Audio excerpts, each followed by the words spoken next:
again. Say again, I don't think I've done one for a little while. I'm doing if I'm on the right page, if I'm on Wagging Wonders, I should be doing a talk about how to reduce scavenging and rolling in disgusting things, in not so nice things. This was voted for in the Facebook group. So it was your decision, and that is what I'm talking about. So I'm going to be talking about reducing scavenging and helping to reduce dogs rolling in really disgusting things. What things might I mean? So maybe they like to roll in fox poop. That was one of Arthur's absolute favourite things. Maybe they like to hoover up off the ground. Maybe they're hoovering up, Arkle loves cat poop. But perhaps it is food on the floor they scavenge. Maybe they're keen on stones. Could be a number of things. I probably started a little bit early, so I might witter for a moment. But if you're joining and you do have a dog who struggles a little bit with scavenging things or rolling in things they shouldn't, comment with what they roll in. What they were rolling would be more helpful, definitely. They roll in or they scavenge. What is it? What is the problem that you're maybe having with your dogs? As I say, with mine, with Arkle, it's cat poo. It's cat poo in my front garden. I don't understand, but he loves it. I really don't. So scavenging can be a problem.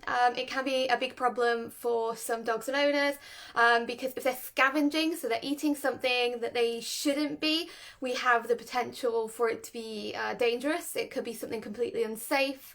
There was a weird phase where I live where there were like cooked chicken bones everywhere. Obviously that's very unsafe, so I don't want my dog scavenging things like that. I wouldn't want my dog trying to swallow stones, but easily it could be that they're just scavenging, like say, horse poo, rabbit poo. If you come to the training field, you know they love rabbit poo. That is good stuff apparently. So it could be anything, and it could be dangerous, and it could give them an upset stomach.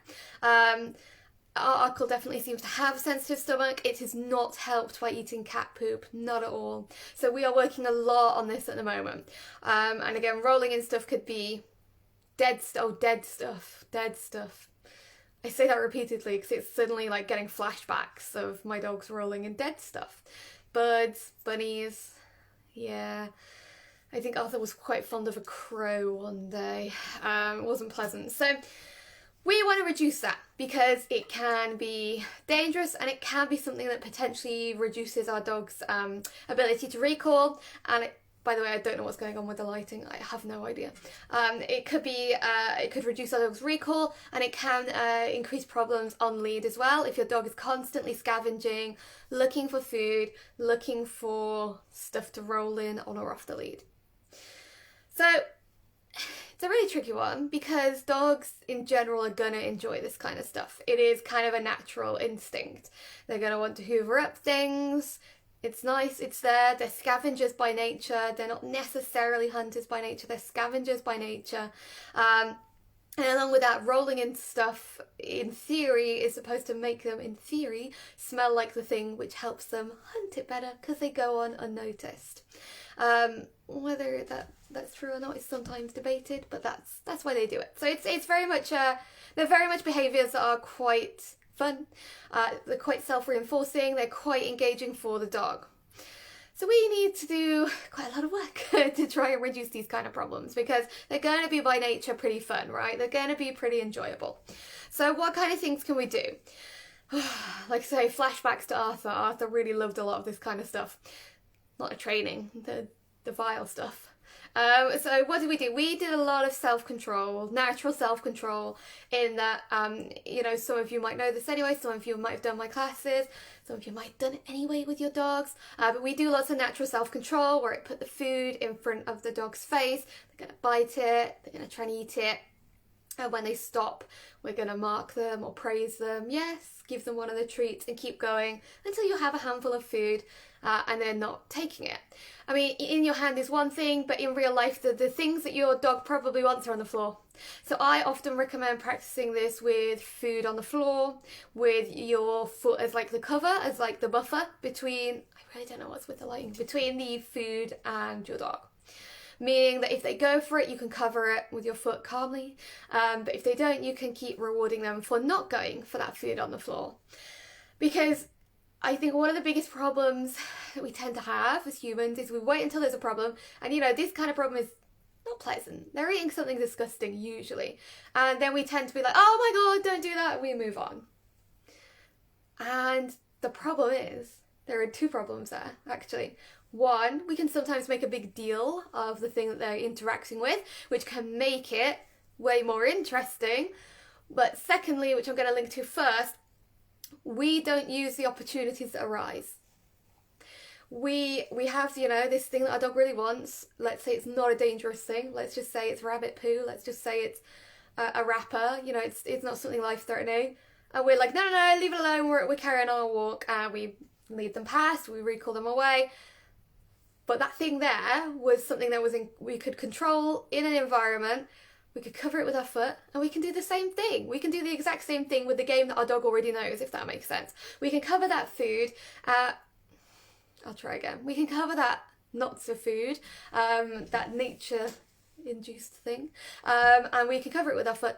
And if we're wanting to reduce scavenging, we can stand there and use it as an opportunity. We can go, yes, or well done, or good boy, have a treat for not going for it. But if you go for it, your access to it is going to be limited and you're not going to get it. And this is quite a good lesson, because what it teaches your dog is that they don't need to be impulsive around the exciting thing that they've found. Because the reason that our dog doesn't run to it is because it's a habit. It's a conditioned response. I see it, I run to it. This is what I do every time. Whether I eat it or not sometimes isn't even like the problem. Sometimes they just run to it. But I don't want them to have that habit necessarily. I mean, if you're here, you don't want them to have that habit. Maybe. So the easiest way to resolve it is to take that opportunity and say, this is real life. This is the thing we need to train around. I'm going to train you self-control and teach you to not pile in and enjoy that tasty feast, right? So I wouldn't waste my opportunities. I've been known to, stand on the side of the road with my dogs on lead, with my foot over God knows what, chips usually near us, chips. Because Ollie loves chips. It was a big problem with Ollie. We used to take Ollie into town quite a lot in an evening, and people just throw chips on the floor. I don't know why. I don't throw chips on the floor, but he would just be like, chip watch. Like, nose on the floor, where are the chips? Ollie needs chips. Ollie loves chips. And I would often be out walking with a friend, and her dog was the same, so we would often just stand there, foot over the food, over the chips, let's say. Right, when you engage with me, when you stop trying to tear my foot apart sometimes, then you're going to get a reward. And it probably only took a few weeks for Ollie to stop, because he was actively scavenging for chips. It only takes a couple of occasions of scavenging being successful for your dogs to realise they're going to do it again next time. But if they're having that opportunity to stand there and realise we can be around it and not mug it, they're less likely to scavenge, if that makes sense. Pointing a bit angrily there, and I'm not sure why. It's been a long day. So we have the opportunity. I think the biggest thing that we tend to do is we don't use the opportunities that arise. We don't use them. We're not training. We're not training those moments, and I think that's a big problem. So I would train those moments when they pop up, when they arise. Don't be in a hurry, unless of course it's dangerous. Please use common sense. If it's dangerous, don't do it. But if it's not dangerous, if it's not unsafe, it's not going to upset your dog's health, and you've got, good enough feet, you don't mind your footwear having that happen, then do that. So you've got that thing you can do. One of the biggest problems that sometimes people make the mistake of, which I've seen quite a lot, and it's usually with gun dog types, retriever types, which is where, because they are bred to be mouth orientated, they find something, they pick it up, they think they're doing a good job. But they're very possessive of what they get, and the biggest problem that people can have is they make it into an issue. What have you got in your mouth? Give me it, get that out your mouth. Prying their jaws open, give me the thing from your mouth. That's not good for you, give it back now. Wow, that became exciting pretty fast. For a dog who likes to possess and almost resist in those moments potentially, you're almost teaching them that stealing things is a fun game, because the crazy human starts going. It's potentially a fun game, or it potentially goes the other way and the dog starts to steal stuff and run away from you and guard stuff, which is even more problematic, because then again, if you've got these gun dog types, I'm not saying it's just gun dog types, but I'm saying that it definitely can be them more so, then they are likely to start swallowing those things to keep it away from you. That's why you often hear those stories of Labradors swallowing socks and Spaniels swallowing socks. You can't have it, you can't have it. They're quite happy with that scenario. So don't make a big deal of it, is what I'm trying to say, if your dog's stealing something again that is not life-threatening. I've got a really sleepy puppy here, but he keeps throwing his paws around even. So don't make a big deal of it. If you make a big deal of anything, it tends to become a bigger problem. The best advice I can give, again, for scavenging is we've got this natural self-control. Don't waste opportunities, but you also want to be training for the situation, not in the situation. So you want to be thinking about training a really good leave it and a really good drop, and a really reliable leave it and a really reliable drop that they know really, really pays off. I do probably overtrain a leave it with my dogs. I do a lot of leave it. I find it a very fun thing to train. But that's the key, is that it's really fun for all of us to train. It's not a leave it or else. So leave it, because if you resist the urge, I'm going to pay you more than that thing is worth.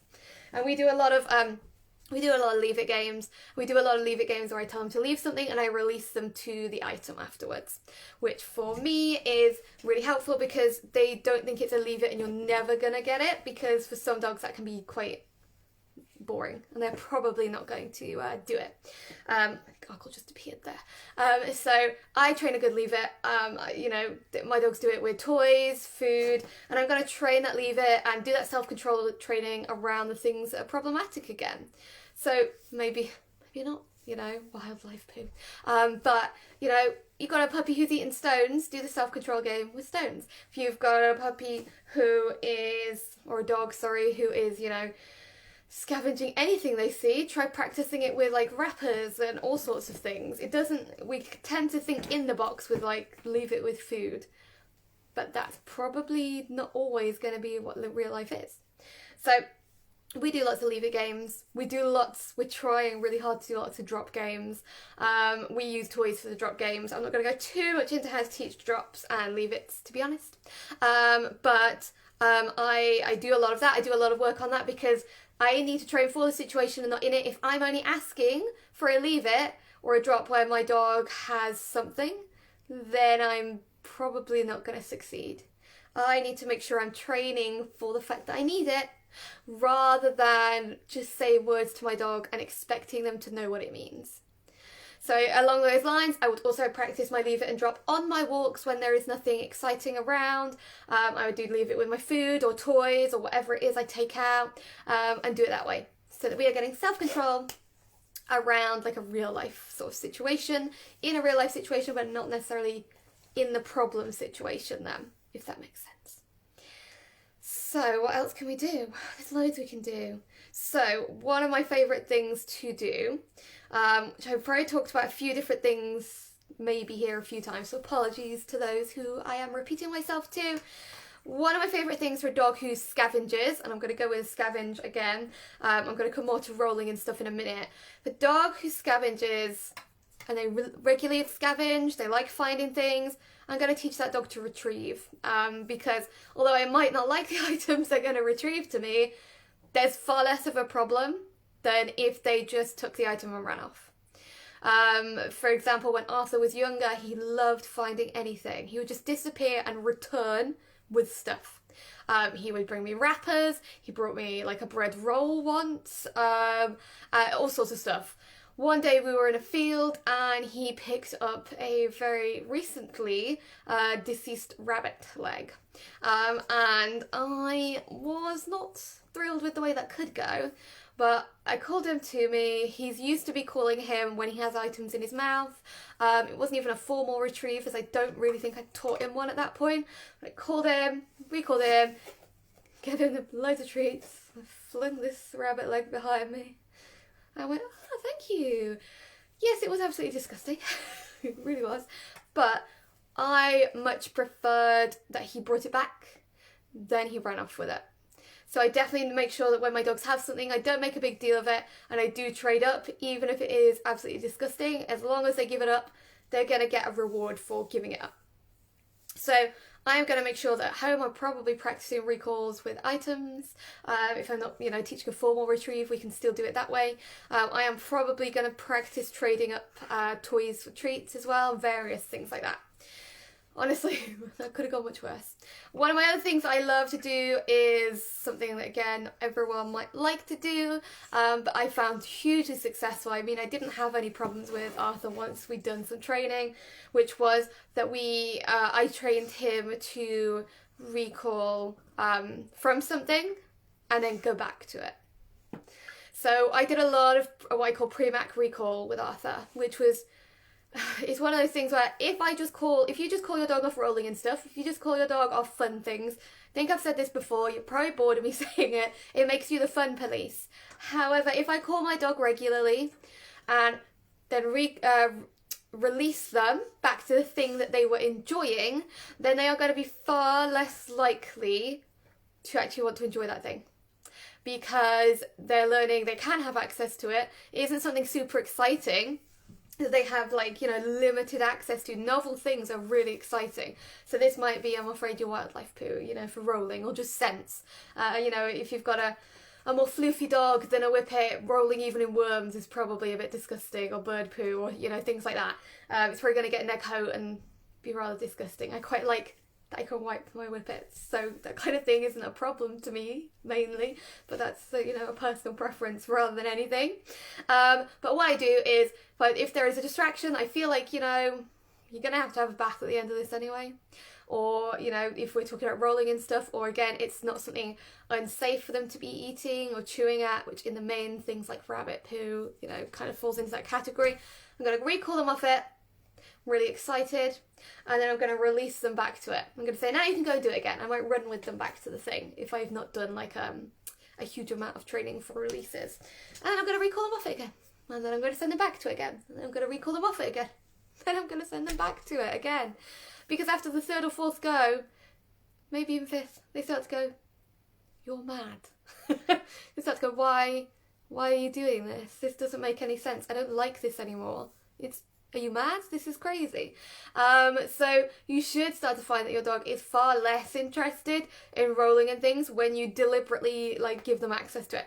And honestly, I only had to do this, and I'm sorry to those of you that keep hearing this story, I only had to do this once with Arthur. His nemesis was fox poo. Well, my nemesis was fox poo. He loved it. He was obsessed. He could detect it a mile off. I mean, I've got photos all over my social media. I'll have to find them where I've just gone, oh no, he's rolled in it again. But one day I just said, no, enough is enough. I'm going to recall you off it. You've already rolled in it. I'm going to send you back. You're going to have a bath nonetheless. So I'm going to send you back, recall you off it, send you back, recall you off it. Probably did about 3 minutes of it. Done. Never had to do it again. His recall off things like that, vile things, was instant. There was no questions asked. He just go, oh yeah, fine. Because he knew that a recall didn't always end in fun. I think when it comes to if you want to completely prevent your dog from rolling in something, you've got to get really good at reading your dog. You've got to get good at noticing when they're about to hit the deck and roll. And that becomes a case of getting to know your dog as much as anything. For some dogs, that's going to be that they start sniffing the ground and they start tracking. Their tail goes in the air, their nose goes on the floor. They're finding a good spot. The older whippet Ollie, when he finds worms, he kind of sniffs the ground, paws at it. Sniffs the ground, paws it. It's a pretty good sign he's going to roll at any moment. If I didn't want him to roll, that would be the moment where I'd try to recall him and run away, use some movement to get him away. I'm still not sure what's with my lighting. So it might be that they do specific actions and motions that tell you, yes, my dog is about to roll in something absolutely disgusting. That's the point you recall them. If you don't want them rolling in stuff, don't wait until they've rolled in it. If you really, your rule is you don't roll in anything, right? You've got to get there fast. and you've got to be aware of what they're doing and paying attention to them. I'm not saying that, you know, you have to necessarily prevent them from rolling in stuff. My dogs roll in stuff, but I do know that different breeds, different dogs, different situations, you might not want them rolling in things, right? So I'm just giving you options. For me, my dogs roll in bird poo and worms.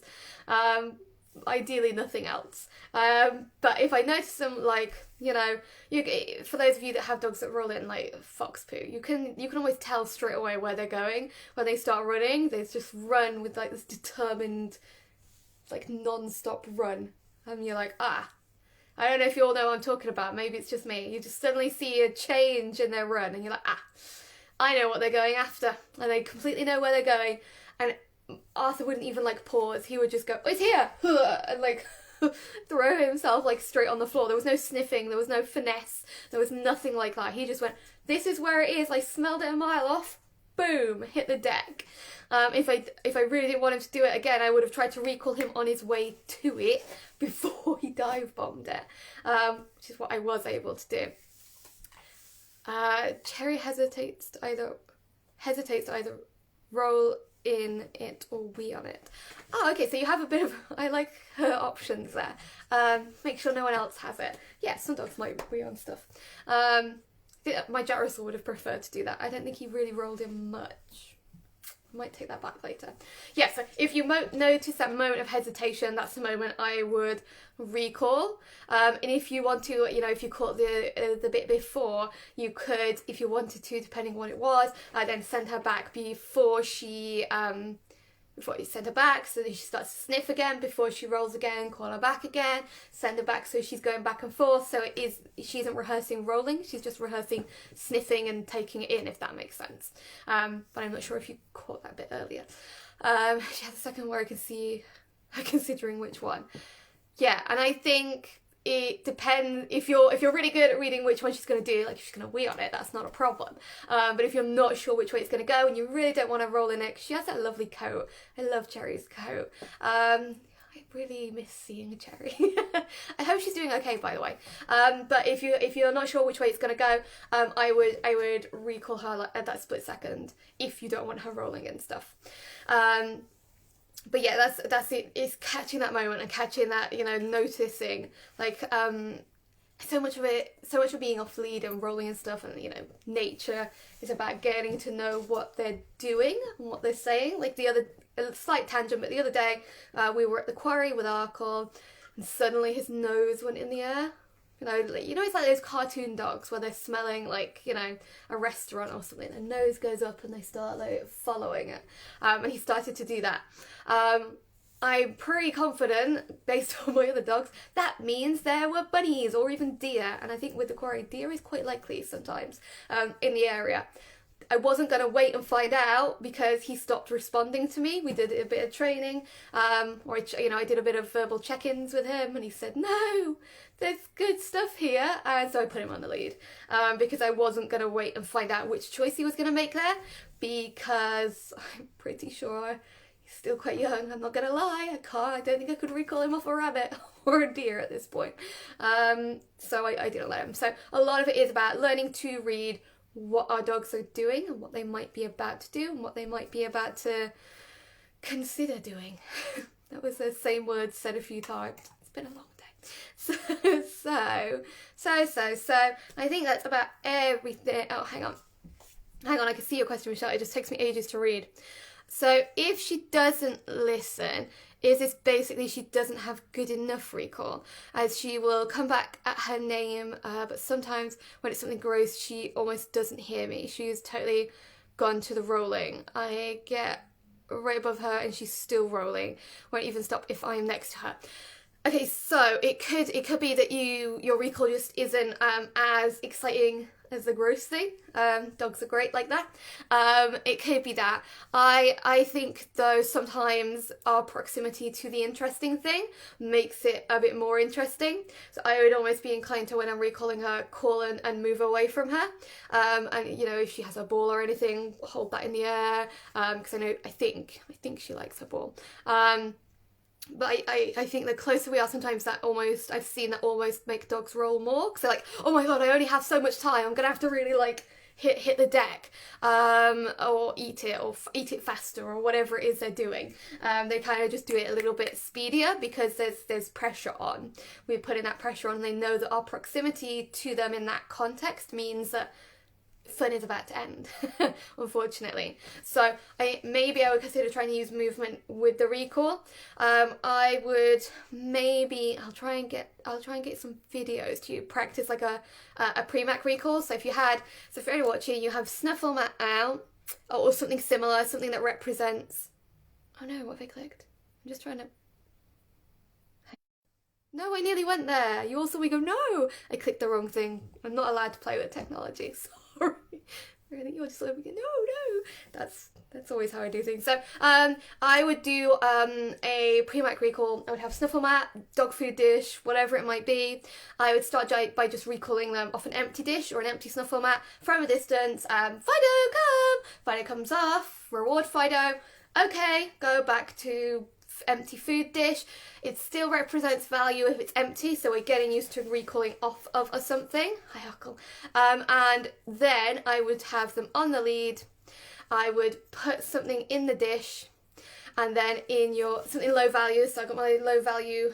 Wow, what is the lighting doing? Low value rubbish food here, and in my other pocket I would have rabbit ear, and I would have something big, fish cube. Depends on the size of your dog, depends on what they're used to eating.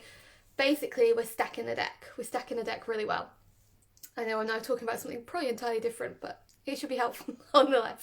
And then I'm going to plonk that item while my dog's sniffing at the Snuffle Mat. If you've got a guardy dog, don't do this, please, guys. But if you don't, here's me rabbit ear, just in front of your nose. Dog's going to go, oh, I like that. Keep it stuck to the dog's nose. Recall them away as you're moving. As long as they've got a bit away from that dish, boom, big fat rabbit ear. Or whatever you choose to use. We do use things like that because even if we only did it once a day, we're getting some good value. So we come away, we get that big valuable reward, and then I go, okay, back to your Snuffle Mat.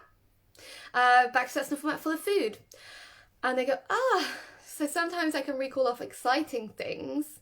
You know, that Snuffle Mat is exciting, it represents value, even though it's got a lower value thing than what you have. What you're telling your dog is, I usually have better stuff than you have, and I'm gonna also sometimes send you back to the thing you were enjoying. Does that make sense to anyone? I've gone on a right tangent.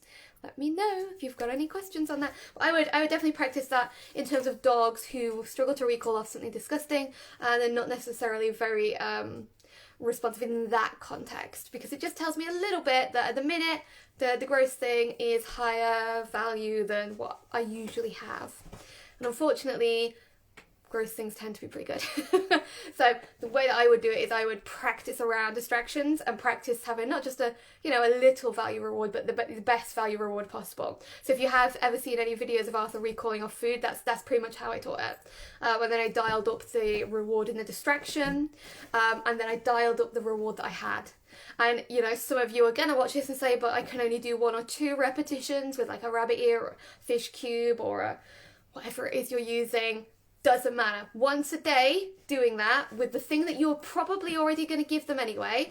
I keep saying the rabbit ear. Sorry, some of you might not like that. You're probably going to give them that reward again. Then I would.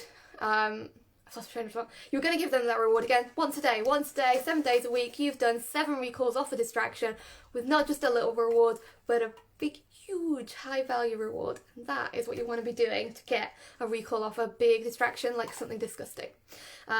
We definitely have work to do on this. Arkle was eating cat poo while I was talking to a friend yesterday. I tried to show off. And I was like, Arkle, come. And he went, he literally looked at me and went, this tastes nice. I went, okay, so we've just got to work on it a bit more. And I put him on his lead and learnt my lesson, kind of.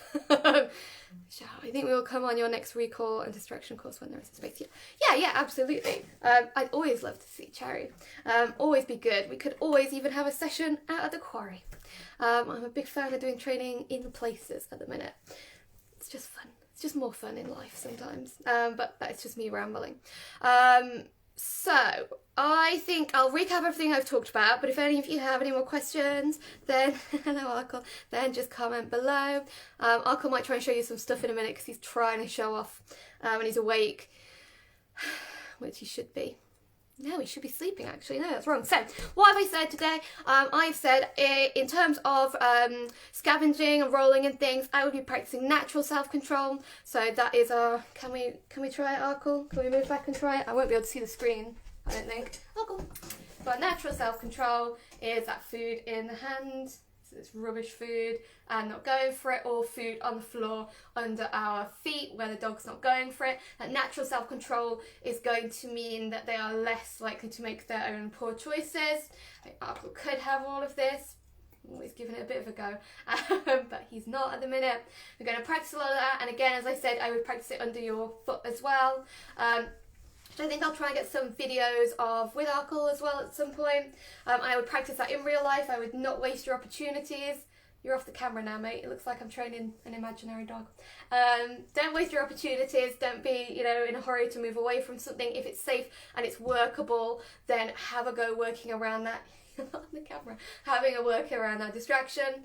You're going to potentially try and teach a really good retrieve, so that if they steal something that isn't something you'd like them to have but you don't want them to run off with, they're going to be more likely to bring it back. You're cheating, mate. You said you didn't like this a minute ago. My notes are over there, guys. I can't read them. Why am I doing this to myself? You're going to practice a pre-mac recall. You're going to get good at reading your dogs so that you can see when they're likely going to run off, or they're likely going to roll or eat or whatever it is. And what was the other thing? Make sure that you don't make a big deal out of it if they do something. Distance is always weirdly your friend, and I know it sounds really odd, but again, if it's safer and it's not, life-threatening, distance and a good recall. Doesn't even want my food. I'm sat here for nothing. It's always best. Oh, you're giving me eye contact over there, but no one can see you. It looks like I'm talking to myself. Which I kind of am, because you don't know what conversations I have with my dog. So, let's have a look. And if anyone has any questions, pop them in the comments. But otherwise, if there's no more questions, I will probably head off in a moment. Yeah, I've done a good 30 minutes on that. That's better than I thought I would. What's I going to say? So, this will be recorded. So if you only joined halfway through, this will be shared back on the page and you can watch all of it at once. If you... what other lives have I got this week? So the other live I've got is on Whip It Wonders tomorrow at sometime? Oh, can't remember. I'll post later. I'm talking about confidence building in anxious or reactive dogs. And I'm hopefully, if I get my timing right, maybe be about to announce something about that as well for Whip It owners. Otherwise, I think that's the most viewers I've got at the minute, but I'm going to have to go now. I hope that's been helpful. I'll pop up a few more polls for, I'm going to try and plan like a month of these at once, so it's easier for people to find ones they do want to watch. Oh my gosh, you're giving your paw. I don't like that. Otherwise, thanks for watching. I don't know what happened with the lighting. I don't know what I clicked that made me go, no. I'm having one of those days. Thank you for watching. Give me a shout if you have any questions. I might pop some stuff in some groups. If it's any help to anyone, I can. Otherwise, I will let you go. Enjoy your evenings, and I will maybe see some of you again on a live soon. Bye.